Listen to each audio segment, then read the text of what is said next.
पिछले एपिसोड में हमने देखा था कि स्वर्ड सेंट कह रहा होता है कि इन सभी लोगों ने मेरी पावर बढ़ाने के लिए सब कुछ किया है। इन लोगों ने अपनी जान कुर्बान की है ताकि मेरी पावर बढ़ सके, इसीलिए मैंने इन सभी लोगों की सोल को अपने स्वर्ड के अंदर कैद कर लिया है। फिर वह कहने लगता है कि देखो, तुम मुझे अपनी मीठी मीठी बातों में फंसाने की कोशिश मत करो। तुम्हें क्या लगता है कि तुम्हारे इन चिकनी चुपड़ी बातों के कारण ये स्वर्ड में कैद सभी स्वर्ड मास्टर की सोल मेरे खिलाफ हो जाएंगी? ऐसा कभी नहीं होने वाला। लेकिन फिर सियो चैन सभी स्वर्ड को ग्रिट करता है और कहता है कि तुम लोग यहाँ इतने पावरफुल होते हुए भी ऐसे गिरे हुए इंसान के लिए अपनी बलि क्यों दी? तुम चाहते तो इस घटिया इंसान को खत्म कर सकते थे, लेकिन अब तक तुमने ऐसे बुरे आदमी का साथ दिया जिसने तुम्हारी सारी पावर छीन ली है। तुम्हारे पास अभी भी अपनी पावर बढ़ाने का मौका है। अगर तुम यहाँ इस स्वार्थी आदमी के खिलाफ खड़े हो जाओ तो वह तुम्हारी सोल को आजाद कर सकता है। जिसके बाद से यह एपिसोड शुरू होता है तो सियो चैन की बातें उनको सही लगने लगी थी। इस वजह से अब वहाँ जितने भी स्वर्ड थी वो सभी अब स्वर्ड सेंट को छोड़कर सियो चैन के पीछे आकर खड़ी हो गई ताकि अब वो सियो चैन का साथ दे सके। इतने सारे स्वर्ड उसके पीछे आ गई। यह देखकर सियो चैन खुश हो गया होता है और वो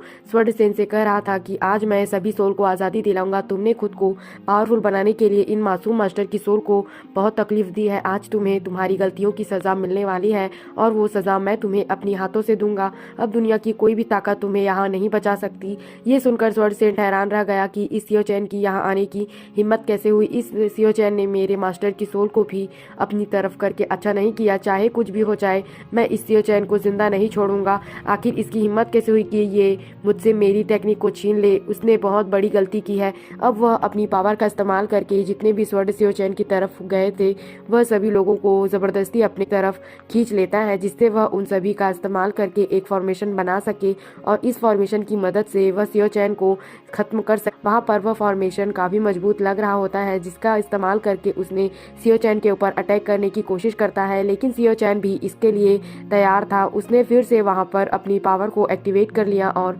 वहाँ पर जितने भी स्वर्ड थे उन सभी को अपनी तरफ मोड़ने लगता है, जिसकी वजह से आधे से ज्यादा स्वर्ड सियो चैन के पास आ जाती है। यह देखकर स्वर्ड सेंट कह रहा होता है कि अब मुझे पता चल गया कि यह सियो चैन बिल्कुल भी कोई मामूली बंदा तो नहीं है। इसके पीछे एक बड़ी कहानी है और यह कोई मामूली बंदा तो नहीं लगता है। इसका बैकग्राउंड बहुत ही खतरनाक होने वाला है। नहीं तो किसी मामूली बंदे में इतनी ताकत नहीं होती कि यह मेरा स्वर्ड मुझसे ही छीन कर अपनी तरफ कर सके। पर मैं भी तो देखूं कि यह कितनी ज्यादा एनर्जी को संभाल सकता है। यह अपनी तरफ जितने भी स्वर्ड को किया है उन सब की एनर्जी को नहीं संभाल पाएगा और ज्यादा एनर्जी संभालने की वजह से इसकी बॉडी भी डिस्ट्रॉय हो जाएगी। मुझे लगता है कि मुझे यहाँ पर कुछ करने की जरूरत ही नहीं है। ये खुद ब खुद ही इन सभी स्वर्ड की वजह से ही मारा जाएगा। लेकिन सियो चैन ने अपनी पावर का इस्तेमाल करके उन सभी स्वर्ड को सीधा स्वर्ड सेंट की ही तरफ भेज दिया था। सभी अब स्वर्ड सेंट पर ही हमला करने लगे थे। स्वर्ड सेंट बहुत गुस्से में आ चुका था कि मेरी स्वर्ड मुझ पर ही हमला कर रही है।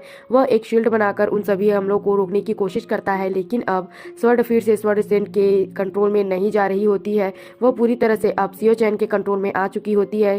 सियो चैन स्वर्ड सेंट से कह रहा होता है कि देखा, अच्छाई की हमेशा जीत होती है।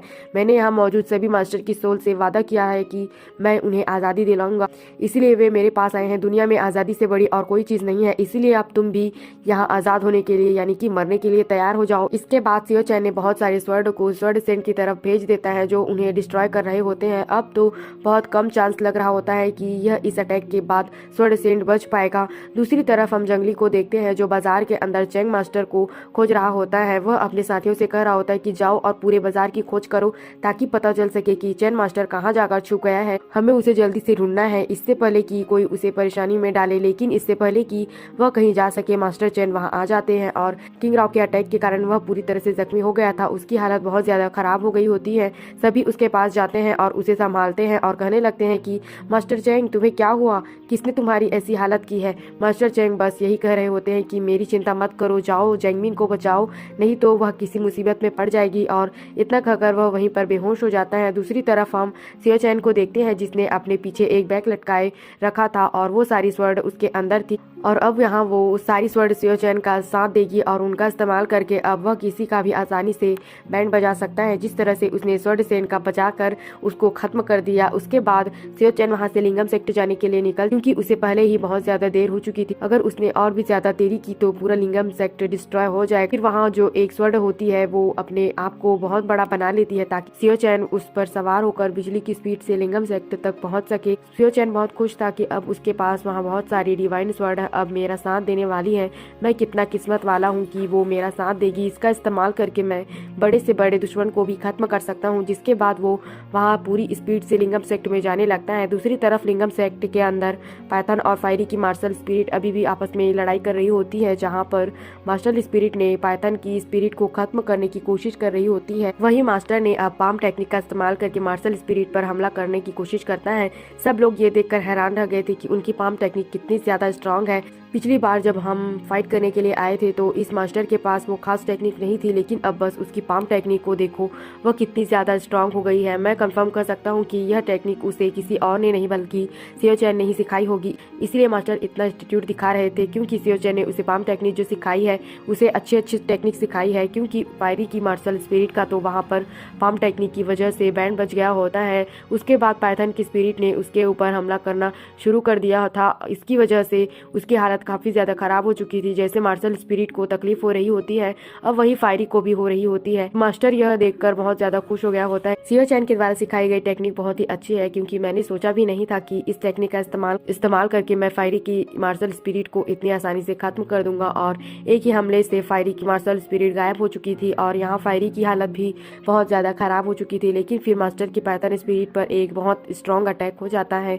इस वजह से वे पाइथन की स्पिरिट तुरंत वहां से गायब हो जाती है, क्योंकि यहाँ फायरी ने अपनी बची हुई सारी ताकत को एक कर दिया ताकि वो मास्टर की जान ले सके। इसके बाद वह दोनों वापस आ गए थे और पाम टेक्निक की वजह से एक दूसरे पर अटैक कर देते हैं और ये अटैक फाइनल लग रहा होता है। ऐसा लग रहा था कि अब यहाँ बहुत ही कम अटैक बचे हुए हैं। इनके अंदर ये डिसाइड हो जाएगा कि यहाँ फायरी जीतने वाला है या फिर मास्टर जीतने वाला है, क्योंकि फायरी की हालत तो पहले से ही खराब हो चुकी थी। इन दोनों का पाम अटैक इतना ज्यादा स्ट्रांग होता है और खतरनाक होता है कि आसपास खड़े हुए सभी लोग दूर जा गिरते हैं। इन दोनों ने अपनी पूरी जान लगा दी होती है ताकि वो यहाँ पर एक दूसरे को हरा सके। लेकिन यहाँ चीटिंग करने वाले बदमाश हमेशा धोखेबाज बदमाश ही होते हैं।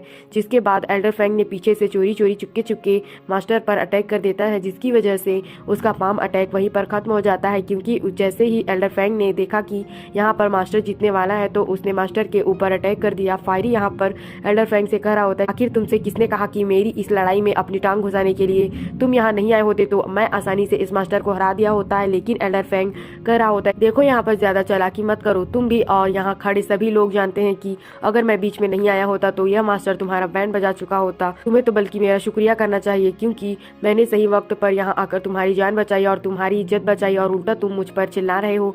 दूसरी तरफ हम देखते हैं कि वो दो भाई बहन जो अब तक ये सब देख रहे होते हैं, वह कह रहे होते हैं कि सियो चैन अभी तक मारा या नहीं।